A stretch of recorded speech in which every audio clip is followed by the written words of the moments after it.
सुंदरगढ़ राज्य के राजा का कठोर निर्णय और घोषणाएं प्रजा बीच गंभीर का विषय बना रहता है और राज्य के कोने कोने से एक ही आवाज उठता है, हमें आलसी राजा नहीं चाहिए। हे भगवान, न जाने इस राज्य में और क्या क्या सुनने और देखने को मिलेगा। क्या हुआ रामू भैया, क्या सुनने और देखने को मिला इस राज्य में? क्या आप लोगों को नहीं पता, राजा साहब ने जंगल से संजीवनी बूटी लाने वालों के साथ राजकुमारी अलकनंदा की विवाह करवाने की घोषणा किए हैं और साथ ही साथ उस नौजवान को राज्य अभिषेक कर राज्य का राजा बनाने का भी घोषणा किया है। और जानते हो राजा के इस घोषणा का वीरा किस महापुरुष, जाबाज, होशियार और योद्धा ने बीड़ा उठाया है? अरे रामू भैया, जरा हमें भी तो बताओ, इस राज्य का कौन सा खुशकिस्मत योद्धा है जिसे राजा बनने का सुनहरा मौका मिल रहा है? उस खुशकिस्मत योद्धाओं का नाम है दीपक, राकेश, चंदू और सूरज। ये चारों आलसियों ने राजा साहेब की घोषणा का बीड़ा थामा है, जो दिन रात सोया रहता है, कोई काम नहीं करता, एक नंबर का आलसी है। जानते हो रामू भैया, हमारे राज्य में उन चारों को सबसे बड़ा आलसी के नाम से जाना जाता है। अरे हाँ रामू भैया, पता है आपको, कल चारों आलसियों ने सिराने रखे पानी के घड़ा से पानी निकालकर मुझे मुंह में डालने को कह रहा था। ऐसे महा आलसी राजा हम लोगों को नहीं चाहिए रामू भैया। हम सबको राजा के इस निर्णय के खिलाफ विरोध करना चाहिए। हमें आलसी राजा नहीं चाहिए। चलो चलो। हाँ हाँ, हमें आलसी राजा नहीं चाहिए। नहीं चाहिए, नहीं चाहिए, नहीं चाहिए, नहीं चाहिए, आलसी राजा नहीं चाहिए, आलसी राजा नहीं चाहिए, नहीं चाहिए, आलसी राजा चाहिए, नहीं चाहिए, आलसी राजा नहीं चाहिए, नहीं चाहिए, आलसी राजा नहीं चाहिए, आलसी राजा नहीं चाहिए। राजा साहेब, हम लोगों को एक आलसी राजा नहीं चाहिए। आपको अपना निर्णय वापस लेना होगा। हाँ हाँ, हमें आलसी राजा नहीं चाहिए। हमें आलसी राजा नहीं चाहिए, हमें आलसी राजा नहीं चाहिए। चुप हो जाइए। हमने जो निर्णय और घोषणा किया है वो राज्य हित और लोक हित में किया है। आप लोगों को पता ही है, मेरे पास कोई पुत्र नहीं है, सिर्फ एक पुत्री है जो कई सालों से बीमार है और वैद्य जी के अनुसार मेरी पुत्री को सिर्फ संजीवनी बूटी ही बचा सकता है, इसलिए हमें ये निर्णय लेना पड़ा। और बात रही आलसी राजा की, तो स्मरण रहे, आपको एक योद्धा राजा ही मिलेगा, कोई आलसी राजा नहीं मिलेगा।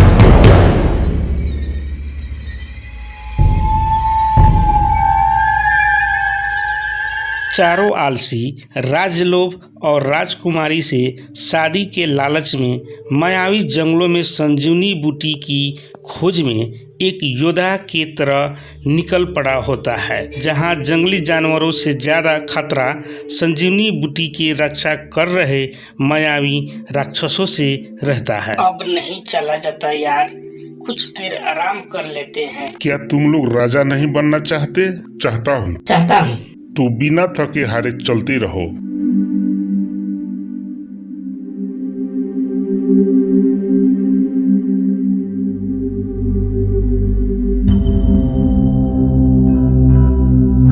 इस जंगल में बहुत डर लग रहा है मुझे। कहाँ से फंस गया यार इस राजा बनने के लोभ में।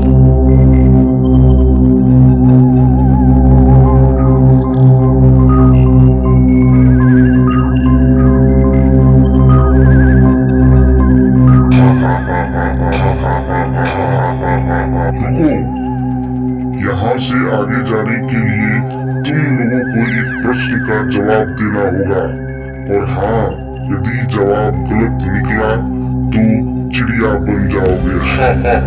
तुम्हारा प्रश्न क्या है? तो बताओ, धरती पर जन्म लेने वाले पहले मनुष्य का नाम क्या था? अरे बुद्धू, तुम्हें इतना भी नहीं पता? धरती पर जन्म लेने वाले पहले मनुष्य नहीं, बांदर था। गलत जवाब। अब तुम बताओ। हिंदू ग्रंथों और पुराणों के अनुसार धरती पर जन्म लेने वाले पहले मनुष्य का नाम मनु था और बाइबल और कुरान के अनुसार आदम था। बिल्कुल सही जवाब। स्वागत है तुम सबको हमारे इस मानवीय जंगलों में। चंदू मेरे दोस्त, मैं तो कहता हूँ चलो वापस लौट चलते हैं। बहुत खतरा है यार। हम सब ने देखा, देखते देखते हमारा दोस्त राकेश हम लोगों के सामने एक पंछी बन गया। दीपक ठीक कह रहा है, यहाँ बहुत खतरा है मेरे दोस्त। हमें राजा नहीं बनना, भले हम आलसी ही सही, कम से कम जिंदा तो रहेंगे। तू सुन रहा है ना चंदू? तू रुक क्यों नहीं रहा है यार? नहीं रुकूंगा। जब तक मैं संजीवनी बूटी को हासिल नहीं कर लेता तब तक मैं नहीं रुक सकता। कायरों और आलसियों का जिंदगी अब मैं नहीं जी सकता। तुम लोगों को कायरों का जिंदगी जीना है तो जाओ और अपनी जान बचाओ।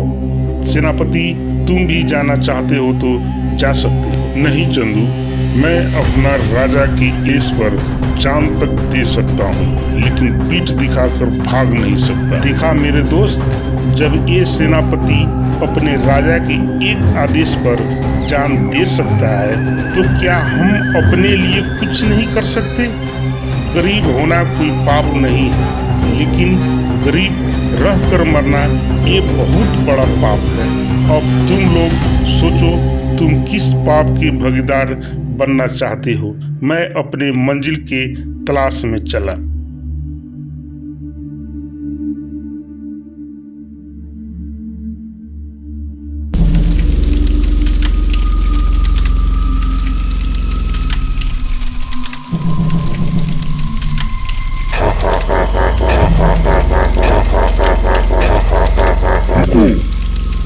यहाँ से आगे जाने के लिए तुम लोगों को एक प्रश्न का जवाब देना होगा, और हाँ, यदि जवाब गलत निकला तो चिड़िया बन जाओगे।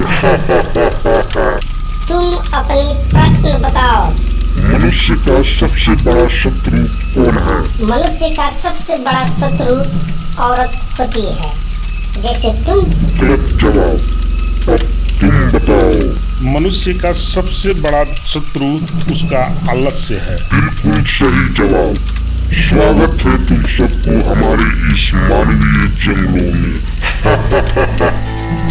उधर राजकुमारी की गंभीर अवस्था को देखते हुए राजा बहुत चिंतित रहते हैं।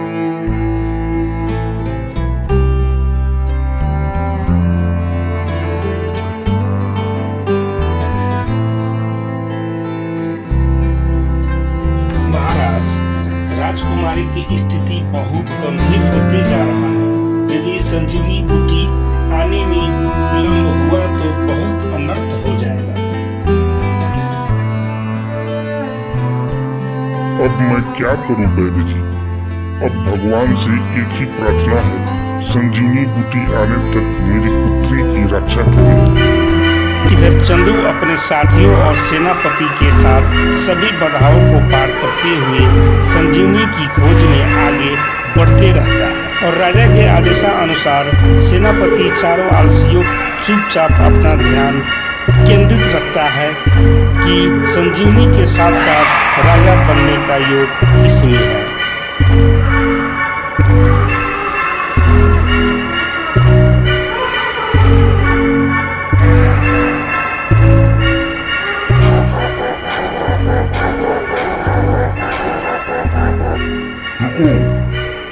यहाँ से आगे जाने के लिए तुम लोगों को एक प्रश्न का जवाब देना होगा, और हाँ, यदि जवाब गलत निकला तो चिड़िया बन जाओगे।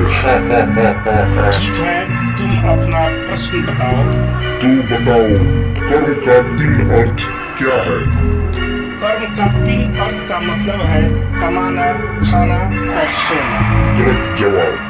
अब तुम बताओ।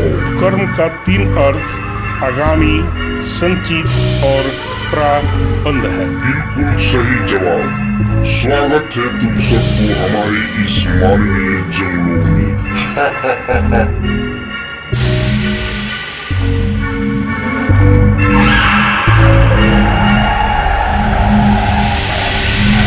चंदू, एक बात बताओ, जब तुम इतने विद्वान और साहसी हो तो इन तीनों आलसियों के साथ अपना जीवन व्यतीत क्यों कर रहे हो, जबकि तुम्हारे पास बुद्धि, ज्ञान, विवेक, साहस और एक योद्धा के गुण है। देखिए सेनापति, जैसे कोई इंसान फेफड़ा, दिल और मिर्गोला के बिना जीवित नहीं रह सकता, वैसे ही मैं इन तीनों के अलावा जीवित नहीं रह सकता।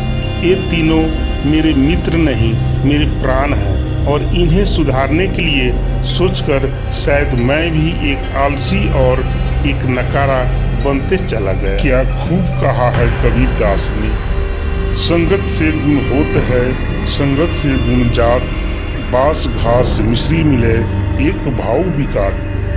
चंदू, हम सबको माफ कर देना दोस्त। हमें सुधारने के लिए तुम खुद का जिंदगी बर्बाद कर ली। हमें बहुत अब बस भी करो नौटंकी बाजो। चंदू, वो देखो संजीवनी बूटी, जाओ और जल्दी लेकर आओ। रुको, संजीवनी बूटी को हाथ लगाने से पहले तुम सबको एक प्रश्न का जवाब देना होगा, और हाँ, याद रहे जवाब गलत निकला तो तुम सब जलकर भस्म हो जाओगे। तुम अपना प्रश्न बताओ। मनुष्य का राजा कौन है? मनुष्य का राजा उसका आत्मा होता है। बिल्कुल सही जवाब। अब इस संजीवनी बूटी पर तुम्हारा पूरा अधिकार है। अब तुम इसे ले जा सकते हो।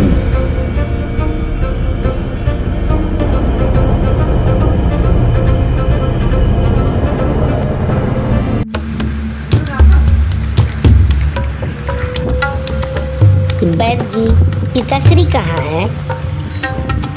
पुत्री महाराज सेनापति के साथ विशेष बात कर रहे हैं।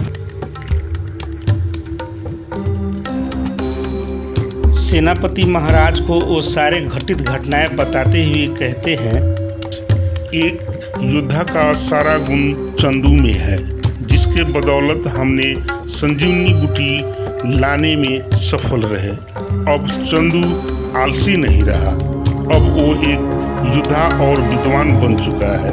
इसलिए आपके घोषणाएं अनुसार राजा बनने का अधिकार सिर्फ चंदू को है, बाकी महाराज का जो आदेश। अगले दिन चंदू और राजकुमारी अलकनंदा की विवाह महाराज एक दूसरे से करवाकर चंदू को सुंदरगढ़ राज्य का राजा घोषणा कर देते हैं और चंदू के दोस्त दीपक, राकेश और सूरज को महाराज के विशेष सेना में नियुक्त करने का भी घोषणा करते हैं। समय पर बुद्धि और साहस का प्रयोग करके चंदू एक आलसी से राजा बन जाता है और साथ में अपने दोस्तों का जिंदगी भी खुशियों से संवार देता है।